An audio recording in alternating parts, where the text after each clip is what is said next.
নাপাক কাপড় ধোয়ার নিয়মটা যদি বলতেন উপকৃত হতাম। জানামাজে পা দিয়ে ঠিক করলে কি গুনাহ হবে? জামাতের নামাজ যদি প্রথম 3 রাকাত না পাই তাহলে কি বাকি নামাজ কিভাবে পড়বো? কোরআন শরীফ চুমু দেওয়া যাবে কিনা? টাইগার বা স্পিড জাতীয় পানীয় খাওয়া যাবে কিনা? বউ কর্তৃক শ্বশুর শাশুড়ির খেদমত করা নাকি ইসলামে জায়েজ নাই, এ বিষয়ে বিস্তারিত জানতে চাই। মেয়েরা কি পিরিয়ড অবস্থায় হাদিসের বই ধরতে পারবে? অনেকে বলে আসরের নামাজ থেকে মাগরিব নামাজ পর্যন্ত কিছু না খেলে একটি রোজা হবে, এটা কতটা সত্য? না সহবাসের পর অনেক সময় গোসল না করেই আমরা কাঁথা গায়ে দিয়ে ঘুমাই, এক্ষেত্রে সেগুলো কি নাপাক হয়ে যাবে? ফাতেমা সিমি আইডি থেকে আপনি লিখেছেন, একটা নুডলসের প্যাকেটের ভেতর সচরাচর একটা মশলা প্যাক থাকে, বাট দুইটা পেয়ে গেছি, অবস্থায় কি করা উচিত? দুইটা কি খাওয়া যাবে? হ্যাঁ, দুইটা খেতে পারেন, কারণ কোম্পানি আপনাকে ওই প্যাকেটটাই বিক্রি করে দিয়েছে। যদি ভুল করে দেয় তাহলে কোম্পানি দিয়েছে, এবং কোম্পানি এই ধরনের জিনিস ফেরত নেয়ও না, এবং এটার প্রতি কোম্পানির কোনো দাবি থাকারও কথা নয়, ছোট এবং তুচ্ছ জিনিস বিধায় এটা আপনার জন্য জায়েজ হবে ইনশাআল্লাহ। তার ফজরের সুন্নত নামাজ কাজা হয়ে গেলে কি তার দিনের যে কোনো সময় বা যে কোনো দিনে কাজা পড়া যাবে? আপনি একটা ভিডিওতে বলেছেন যে সিজদা দোয়া করতে, কিন্তু একজন বলেছে যে হাদিসে আছে সিজদা কোরআন আয়াত পড়া নিষিদ্ধ, তো সব দোয়াই তো কোরআন আয়াত, এখন সঠিক কোনটা? বৈশাখী বর্ণিলা আপনি আইডি থেকে লিখেছেন, অজু ছাড়া মোবাইলে কোরআন পড়ার সময় সিজদার আয়াত আসলে কি অজু ছাড়া সিজদা দেওয়া যাবে? অজু ছাড়া সিজদা দেওয়াকে সৌদি আরবের স্কলারগণ জায়েজ মনে করেন, কিন্তু হানাফি মাযহাবের উলামা ইকরামের মতে অজু করার জন্য সিজদা দেওয়ার জন্য অজু করা জরুরি এবং আবশ্যক, যার কারণে আমরা অজু সিজদা দিয়ে তারপরে অজু করে তারপর আমরা সিজদা দিব, এটা হবে অধিকতর সতর্ক এবং নিরাপদ। শাহনাজ পারভিন আপনি লিখেছেন, অনেকে বলে আসরের নামাজ থেকে মাগরিব নামাজ পর্যন্ত কিছু না খেলে একটি রোজা হবে, এটা কতটা সত্য? না, এটি একেবারে ভিত্তিহীন কথা। আসর থেকে মাগরিব পর্যন্ত কিছু না খেলে রোজা হয়ে যাবে, এরকম কোনো কথা কোনো হাদিসে কোথাও বলা হয়নি, এবং এই টাইমটা না খেয়ে থাকার কোনো বিশেষ ফজিলত বা মর্যাদাও কোনো হাদিসে কোথাও উল্লেখ হয়নি, বিধায় আমরা এই ধরনের কথা বলা থেকে বিরত থাকবো, কারণ মন গড়া কোনো কথা দিনের নামে বললে সেটি কিন্তু জাহান্নামে যাওয়ার কারণ হবে না। নবী সাল্লাল্লাহু আলাইহি ওয়াসাল্লাম বলেছেন, মান কাযিবা আলাইয়া মুতাআম্মিদা ফালইয়াতাবাওয়া মাকআদাহু মিনান নার। যে ব্যক্তি আমার নামে মিথ্যা কথা বলবে সে যেন তার ঠিকানা জাহান্নামে জেনে রাখে। অতএব আসর থেকে মাগরিব পর্যন্ত না খেয়ে থাকলে রোজার সওয়াব হবে, এই কথা নবী সাল্লাল্লাহু আলাইহি ওয়াসাল্লাম বলেন না। অতএব এটা আপনি বললে তার নাম মিথ্যাচার হবে, যা জাহান্নামে যাওয়ার কারণ। সাজিয়া আখতার আপনি লিখেছেন, মেয়েরা কি পিরিয়ড অবস্থায় হাদিসের বই ধরতে পারবে? পিরিয়ড অবস্থায় যে বইতে হাদিস লেখা আছে বই ধরতে পারবে, কারণে কোনো গুনাহ হবে না, ইসলামিক বই পড়তে পারবে, সাধারণ ইসলামিক বই।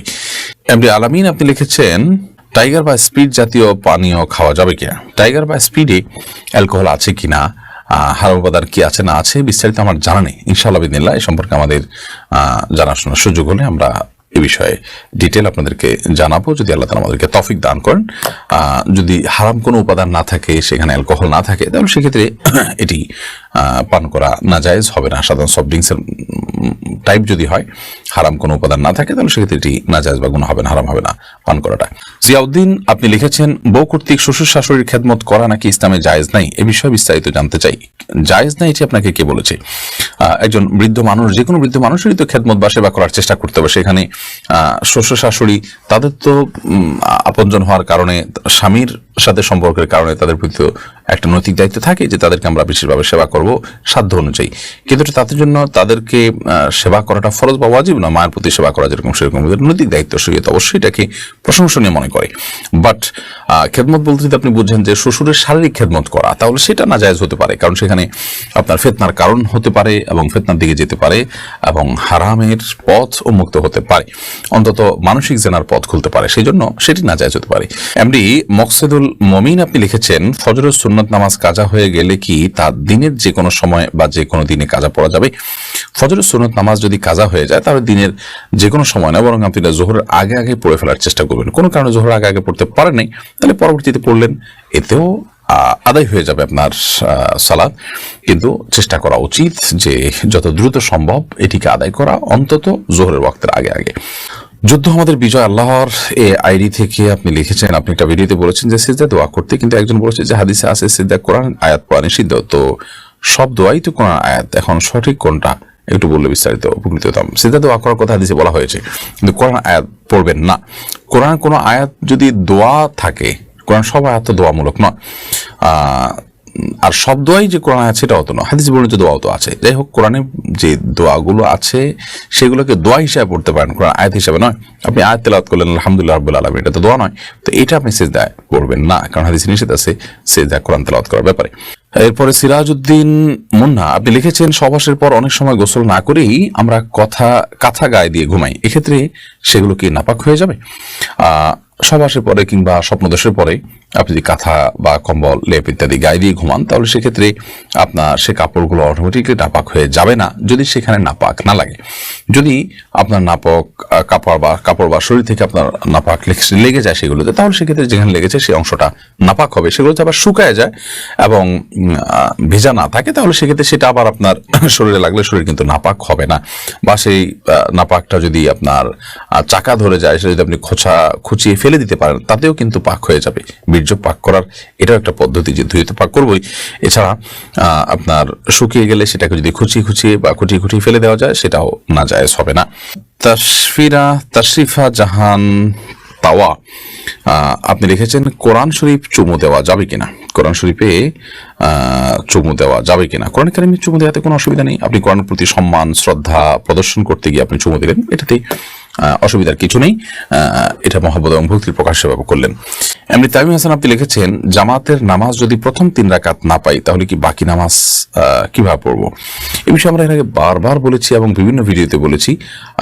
আপনি যদি সালাতে প্রথম 3 রাকাত না পান, শুধু চতুর্থ রাকাত পান, তাহলে চতুর্থ রাকাতে আপনি 1 রাকাত পেয়েছেন, এরপরে ইমাম সালাম ফেরানোর পর আপনার যে 3 রাকাত ছুটেছে সেগুলো পড়া শুরু করলেন, তাহলে আপনি আপনার শুরু করা 3 রাকাতের প্রথম রাকাত আপনি বসবেন, কারণ আপনি ইমামের সাথে 1 রাকাত পেয়েছেন, এটা হলো আপনার সিরিয়ালের 2য় রাকাত, অতএব সেই হিসাবে আপনি বসবেন। যদিও এখানে পরপর 2টা বৈঠক হয়ে যাবে, একটা ইমামের সাথে ছিল আর একটা আপনার 3 রাকাত যেটা একে আদায় করছেন সেখানকার প্রথম রাকাত আপনি বসলেন, এরপর বাকি 2 রাকাত স্বাভাবিক আপনি আদায় করবেন। এমনি মুসা আপনি আমাদের ইউটিউব চ্যানেলে প্রশ্ন করেছেন, কবর খোঁড়ার প্রথম কোপের মাটি আলাদা রেখে দেয়, তারপর লাশ কবরে রাখার সময় সেই মাটি সবার হাত ছুঁয়ে কবরের ভেতর কিছু অংশ রাখা হয়, এটা কি শরীয়ত সম্মত? না, এরকম কোনো বিষয় নির্দেশনা কোন হাদিসে কোথাও দিয়েছে বলে আমার জানা নেই যে কবর খোঁড়ার পর প্রথম কবরের মাটিটা আলাদা রাখবে, এরপর লাশ কবরে রাখার সময় সবাই একটু করে সেটা দিবে, এমন কোনো কথা নেই।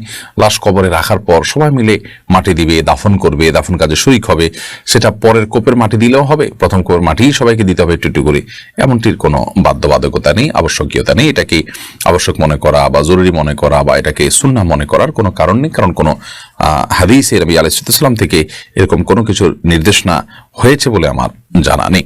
এরপর রাজিবুর জামান সাবিত আপনি লিখেছেন, জায়নামাজে পা দিয়ে ঠিক করলে কি গুনাহ হবে?